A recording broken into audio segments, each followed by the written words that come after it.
मगर धर्म के बारे में भी सजग रहो। आज राधा रानी के नाम पे पूरा दिशा भ्रमित किया जा रहा है समाज को। अरे क्या राधा रानी ने अपनी जिंदगी में जीवन में किया क्या है, मुझको केवल इतना बता दो। चल रहा राधा रानी, इसलिए कोई बोलने वाला नहीं। मैं राधा के भी सम्मान करता हूं, सीता के भी सम्मान करता हूं, मगर सृष्टि की रचयिता नहीं, इसका पुरजोर विरोध करता हूं।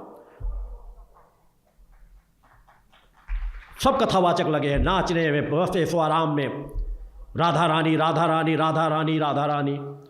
धिक्कार है सनातनियों को, सम्मान करो। मगर कथावाचक इस दिशा में जा रहे हो, कोई तो रोकेगा इनको कि हम सत्य के लोगों के बारे में जानकारी न दें। बताए वो मुझको तलाश करके कि राधा रानी ने अपने जीवन में किया क्या है।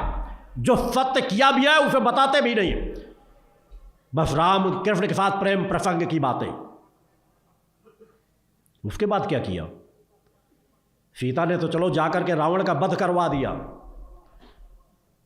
सीता ने तो ऐसे पुत्रों को जन्म दिया जो लोग उसके नाम से जाने गए।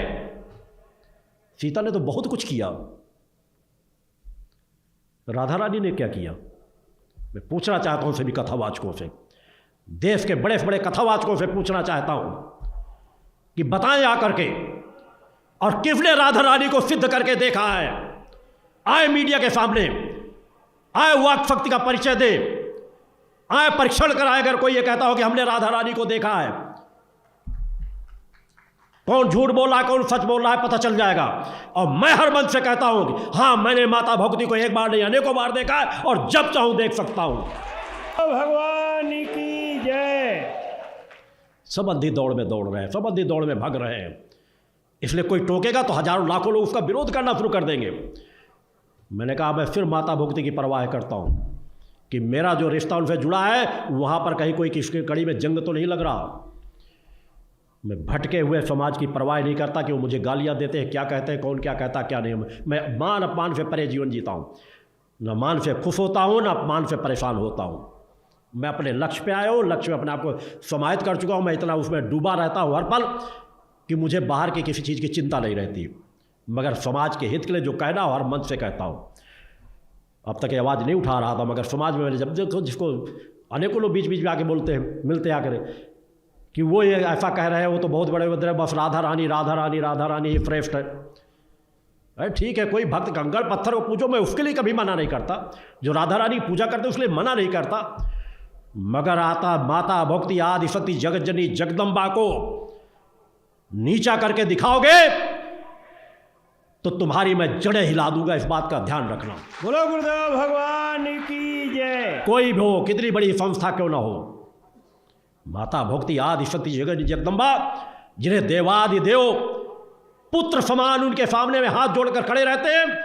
दुर्गा जी को शिव जी की पत्नी कहा जाता है, इससे बड़ी गाली और क्या होगी? किसी मां को बेटे का की पत्नी कह दिया जाए। उन्होंने सृष्टि की रचना को देखा क्या है, समझा क्या है, अनंत लोकों के बारे में जाना क्या है।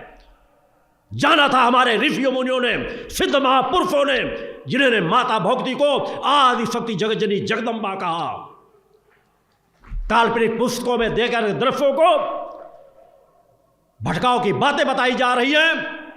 धिक्कार है ऐसे कथावाचकों को, धिक्कार है ऐसे लोग जो अपने आप को ज्ञानी कहते हैं, और धिक्कार है उन शंकराचार्यों को जो ऐसा कहने पर भी आवाज नहीं उठाते। मैं धिक्कारता हूं उन शंकराचार्यों को।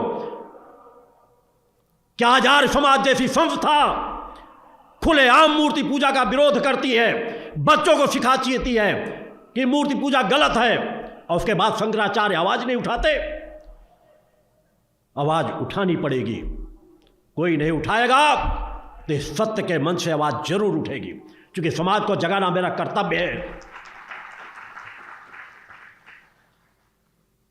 अतः सत्य को पहचानो, जानो, अंधी दौड़ में मत भगते चले जाओ कि जो बिक रहा है उसे हम भी खरीद लें।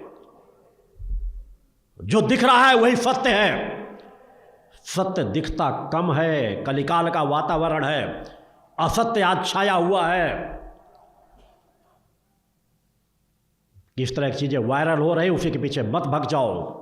उन्हीं दृश्यों को देख करके सत्य मत मान लो, पुराने धर्म ग्रंथों को पढ़ो, सब कुछ समझ में आ जाएगा। और जिसे न समझ में आए वो मुझसे मिल ले, मैं उसे समझा दूंगा। अतः सही विचारधारा का पालन करो।